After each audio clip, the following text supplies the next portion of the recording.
some of these bands come in that's going to produce some heavier rainfall. So it's going to be a mix of anywhere from these heavy bands with some gusty winds to maybe some moderate to light rain at times. So until this passes by us, until it gets over to our east, we're going to continue to kind of see that type of weather throughout the day. So it looks like just a wet day across southeast Texas, and could be windy at times.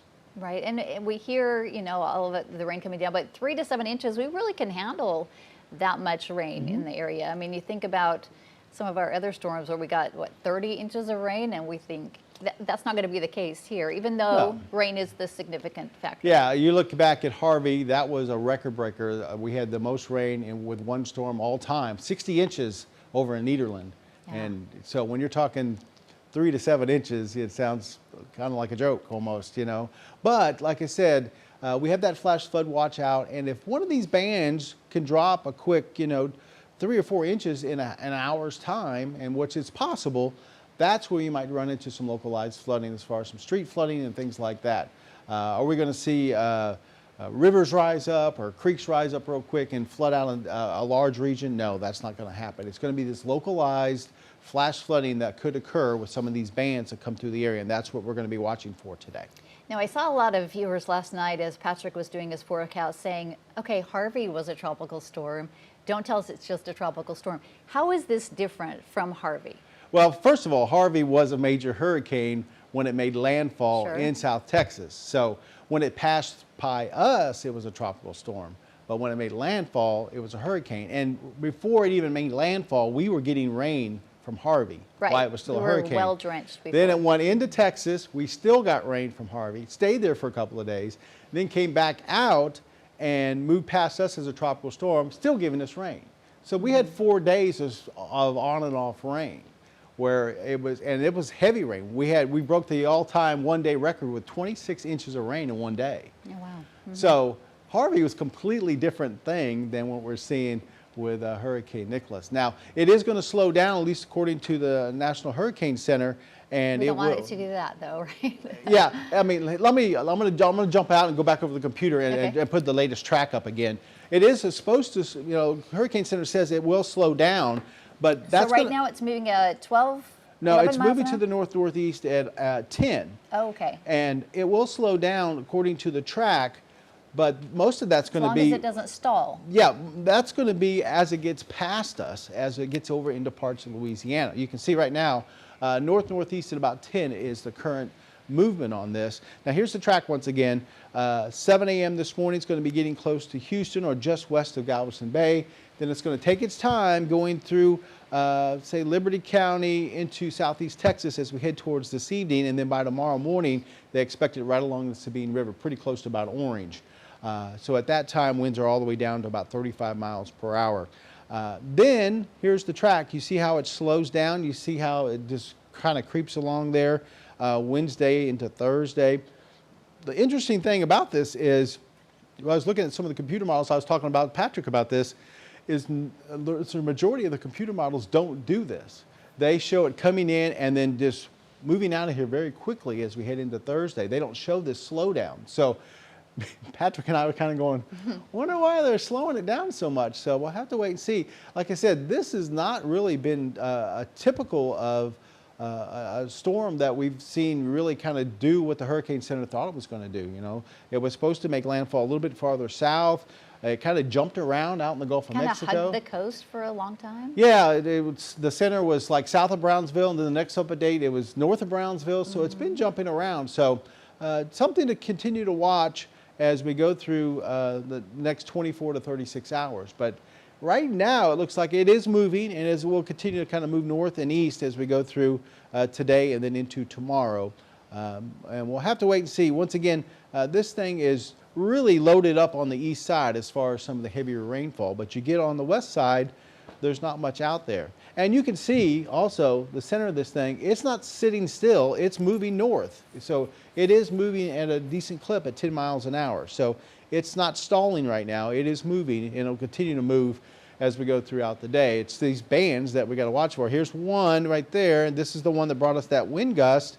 And then we have more that's offshore that we'll have to watch as those come in as we go later on this morning into this afternoon. All right, you talked about it kind of stalling just as it's moving into Louisiana. That, of course, makes us think about those who are dealing with, storm-ravaged areas already. Could it sit there and dump for a bit on our neighbors in Louisiana? If it takes that track that they're showing, as we get into, looks like Thursday into Friday, if it slowly creeps along southern Louisiana, that means a lot of rain for places like Lafayette, Baton Rouge, and even over towards New Orleans, which had a lot of problems with Ida. So we'll continue to see what happens after that point. But right now, at least the track takes it past us by Wednesday morning, and hopefully by that point we can shut down some of this rain that we're seeing. And as I showed you earlier, so far rain totals have been only about 1 to 3 inches. Now we could pick up another 3 or 4 inches today, since we're going to be dealing with this rain pretty much all day long. But we can still, I think, handle that. I think we can soak all that in for the most part. There might be a few bands that come through that, once again, could give us some quick flash flooding streetwise and things like that. But overall, looks like we're in pretty decent shape. If we see wind gusts continuing gusting to say 40 to 45 miles per hour, we might run into a few problems with a couple of power outages here and there. But once again, with winds gusting to 45, and not expecting widespread power outages or anything like that. All right, and that, I guess, is the concern. I know when it came ashore, it was about 75 miles an hour. What can happen with 40-mile-an-hour winds? Down power lines? Yeah, I mean, generally what you're going to see is anything loose blowing around. If you see power lines that are, have been compromised in the first place, that are a little weak or whatever, that you can see maybe some of those come down.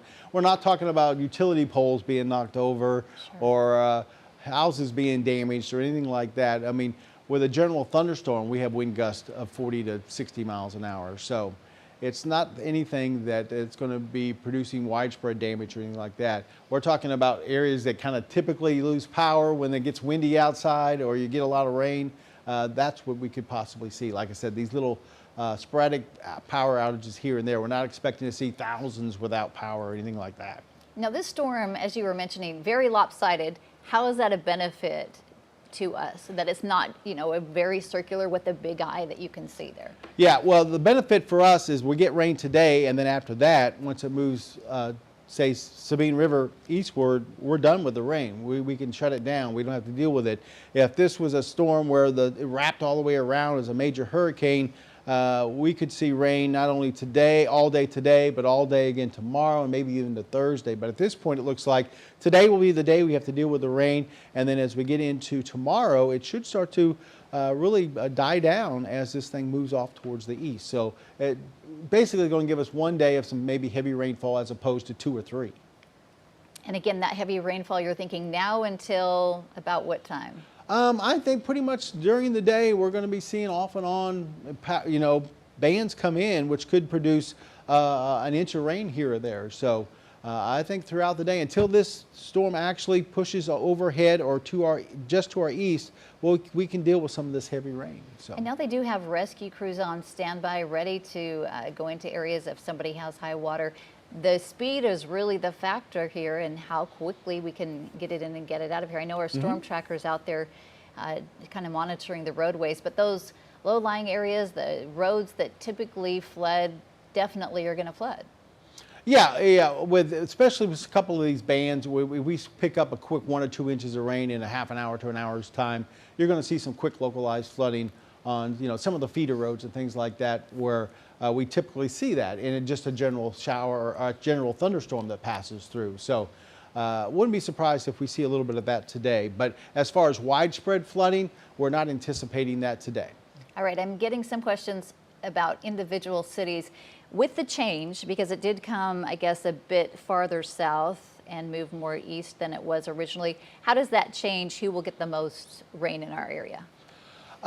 Really, I think the heaviest rainfall is going to be generally, you're talking, say, from Lumberton southward or I-10 southward. I think those folks are going to be probably getting some of the heavier rains, because you're going to be dealing with some of the heavier rains that come in off the Gulf of Mexico with those bands. Now, as the bands translate to the north, they will weaken and you won't see quite as much rain. So up in the lakes area, you will not be getting as much rain as we do see along the coast and up to I-10. So yeah, you can almost split the area in half, say from Lumberton southward, definitely going to be probably seeing more in the range of maybe 4 to 7 inches of rainfall. And then we should say Lumberton northward, Lakes area, that I-90, I always say 190 corridor, you might only pick up maybe 2 to 4, 2 to 5 inches of rainfall.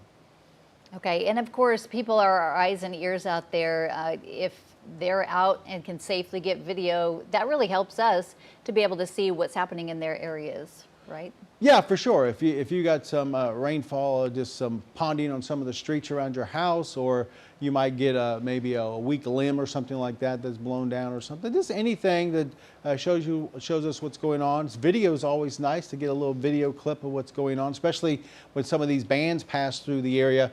If you get some strong wind gusts like we saw here in Beaumont at 41 miles an hour, that would be interesting video. But we want you to be safe at the same time. We don't want you to run out in the middle of a heavy rain band and try to get some video or things like that. Yeah, so if you go to our app, the Near Me feature there is where you want to submit that video, pictures, tell us what's happening in your area. But yes, do so safely, maybe from your window or somewhere inside your home.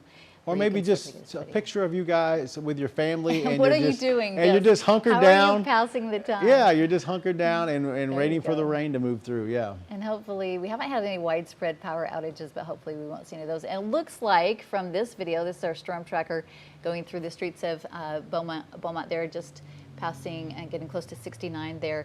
And it looks like people are heeding the warnings. Not a lot of people on the roadways, which is good. If you can stay home, I know school's been canceled. A lot of people don't have to go into work today. Stay put if you can, because that's the safest bet for you. Yeah, this is one of those days where, hey, stay in, just continue to watch us. We're going to be going live pretty much most of the day, giving you hour updates, so we'll keep you updated. Yeah, we are going to be here live all throughout the morning until this thing is over and gone and out of here. So be sure to join us online as well on social media. And of course, we're going to have these live updates all throughout the morning.